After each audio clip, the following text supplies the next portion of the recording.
नमस्कार।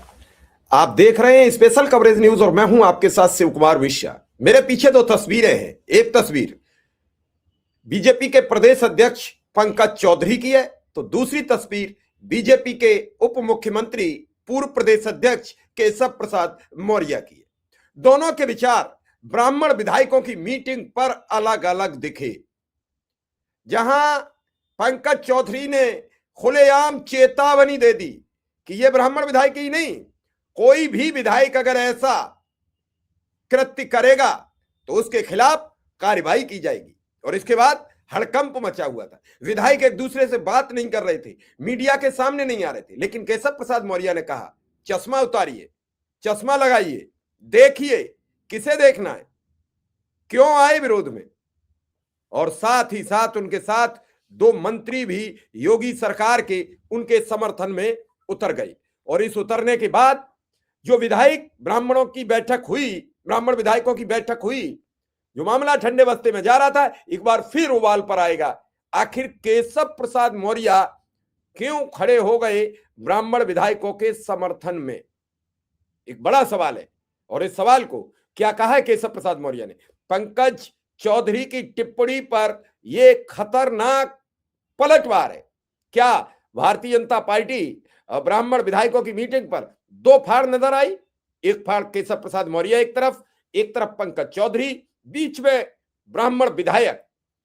किसने ये सब रायता फैलाया, किसने ये बवाल मचाया? अच्छी खासी सरकार के खिलाफ ये कहां से नैरेटिव आया और क्या होगा इसका परिणाम? इस पूरी खबर पर हम विस्तृत बातचीत करेंगे। बताएंगे केशव प्रसाद मौर्य ने क्या बयान दिया, बताएंगे वो कौन है दो मंत्री जो इस समर्थन में खड़े नजर आए।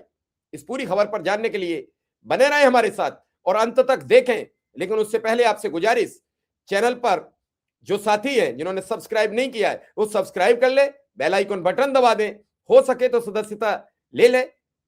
और मैं खबर शुरू करता हूं। उत्तर प्रदेश में भाजपा के ब्राह्मण विधायकों की बैठक को लेकर पार्टी में आज भी खलबली मची हुई है। मामले में भाजपा साफ साफ दो फाड़ नजर आ रही है। डिप्टी सीएम केशव प्रसाद मौर्य ने कहा चश्मा गलत है लेकिन उद्देश्य नहीं, लोग मिलते हैं, मिलना भी चाहिए। मंत्री धर्मवीर प्रजापति और सुनील शर्मा ने भी कहा कि बैठक को जातिवाद से नहीं जोड़ना चाहिए। पूर्व सांसद ब्रजभूषण शरण भी बैठक के समर्थन में है। उन्होंने कहा कि मैं इसे बिल्कुल गलत नहीं मानता और जो मानता है वो जाने, वो जवाब दे। इन सब के बीच यूपी भाजपा के नए प्रमुख यानी नए प्रदेश अध्यक्ष पंकज चौधरी ब्राह्मण विधायकों को दो बार गंभीर चेतावनी दे चुके हैं। उस चेतावनी का कितना असर होगा, उस चेतावनी का क्या फर्क पड़ेगा, ये आने वाला वक्त यानी 2027 का विधानसभा चुनाव बताएगा। खुद के पंकज चौधरी महज 35,000 मतों से जीते थे। उन्हीं का कुर्मी वोट, उन्हीं के कुर्मी के बिरादरी के लोग उन्हें वोट नहीं किए थे। आधे वोट दूसरे विधायक के साथ चले गए थे, जो विधायक कांग्रेस के थे, जो लोकसभा लड़े। और महज उनसे 35,000 वोटों से जीते, तो उन्हीं के इलाके के 3 लाख ब्राह्मण वोट उन्हें खुलकर मिले थे।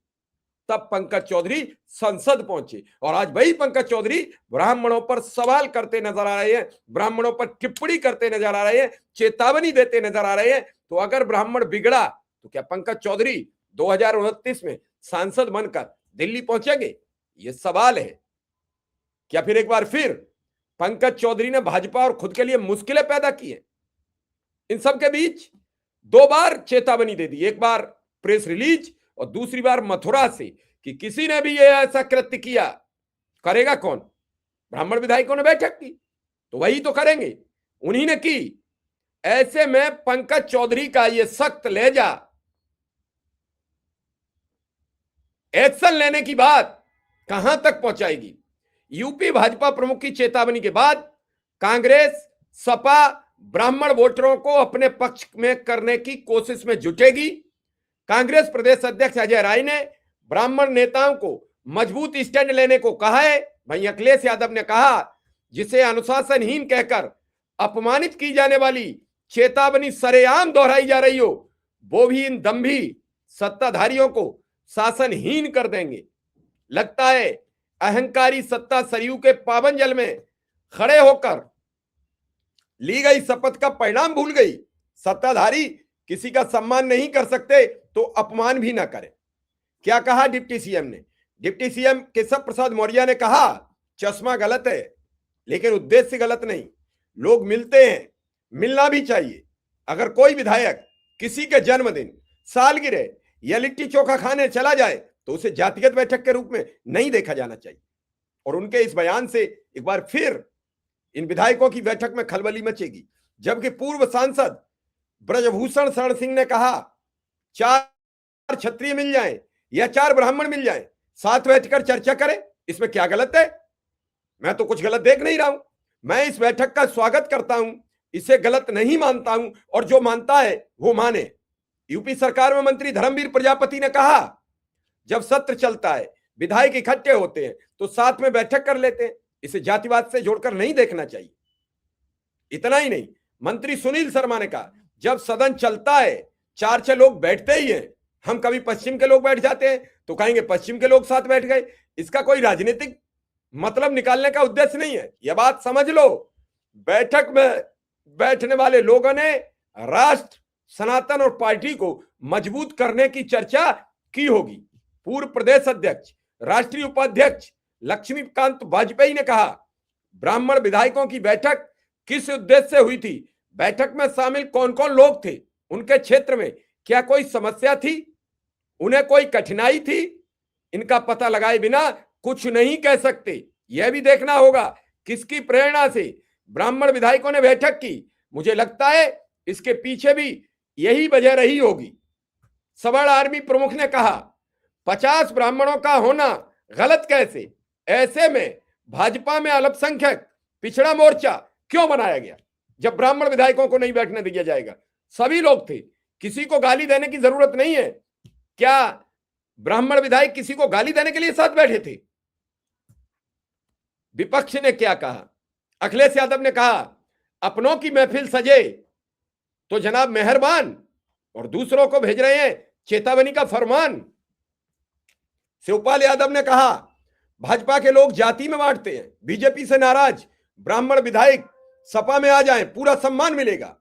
कांग्रेस प्रदेश अध्यक्ष अजय राय ने कहा भाजपा प्रदेश अध्यक्ष ने ब्राह्मण विधायकों का अपमान किया है, बाकी जातियों की बैठक हुई उस पर किसी कार्रवाई की बात नहीं की गई, लेकिन ब्राह्मण समाज को विशेष रूप से टारगेट करके कार्रवाई की बात हो रही है। मुझे लगता है ब्राह्मण नेताओं को मजबूत स्टैंड लेना चाहिए। पवन पांडे जो सपा के पूर्व मंत्री, उन्होंने कहा ब्राह्मण विधायकों ने इकट्ठा होकर अपना दुख दर्द साझा किया है, एक दूसरे से अपना रोना रोया है कि दरोगा कोतवाल नहीं सुन रहे, सिपाही और थानेदार नहीं सुन रहे, सरकार में अपमानित हो रहे हैं। तो यह बात ऊपर के लोगों को बहुत बुरी लगी है। अब ब्राह्मण विधायकों को डांटा जा रहा है। यही भाजपा का चाल चरित्र ब्राह्मणों के प्रति है और यही उसका असली चेहरा है। दरअसल 23 दिसंबर को लखनऊ में ब्राह्मण विधायकों ने एक बैठक की। इसमें सपा के बागी भाजपा के विधायक शामिल थे। इसमें यह बैठक विधानमंडल के शीतकालीन सत्र के बीच कुशीनगर के भाजपा विधायक पीएन पाठक यानी पंचानंद पाठक की पत्नी के जन्मदिन के नाम पर लखनऊ आवास पर हुई। इस बैठक में रोज प्रोग्राम बदले जाते हैं, कभी ये लिट्टी पार्टी हो जाती है, कभी ये चाय पार्टी हो जाती है, कभी ये और पार्टी हो जाती है, लेकिन इसके बावजूद भी इस पार्टी का अभी तक सिस्टम तय नहीं हो पा रहा है, पूरी बात बन नहीं पा रही है।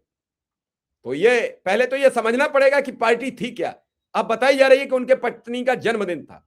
इसमें पूर्वांचल और बुंदेलखंड के 45 से 50 ब्राह्मण विधायक शामिल थे। विधायकों को लिट्टी चोखा और मंगलवार व्रत का फलाहार परोसा गया। खास बात यह है कि बैठक में अन्य पार्टियों के ब्राह्मण भी पहुंचे थे। मीटिंग के बाद सरकार में हलचल मच गई। सूत्रों के मुताबिक सीएम के ओएसडी सरवन बघेल ने बीजेपी विधायक पीएन पाठक को कॉल करके मामले की जानकारी ली। पाठक ने बताया यह कोई राजनीतिक बैठक नहीं थी, मैंने सहवोज रखा है, इसमें सभी दलों के ब्राह्मण विधायक आए, लेकिन भाजपा में तो खलबली मच चुकी थी। ये खलबली कब रुकेगी, इस खलबली का क्या अंत होगा, इसकी अभी हमें प्रतीक्षा करनी पड़ेगी। फिलहाल बैठक तो बंद हो गई, लेकिन ये बैठक अपना अस्तित्व कब छोड़ेगी इस बैठक पर उठ रहे सवाल कब बंद होंगे? केशव प्रसाद मौर्य ने इस बैठक को एक बार फिर तूल दे दिया है। देखना यह होगा क्या होगा इस बैठक का अंत, अंतहीन या कुछ सार्थक। बने रहे हमारे साथ, देखते रहे स्पेशल कवरेज न्यूज पर और शानदार खबरें। धन्यवाद, नमस्कार।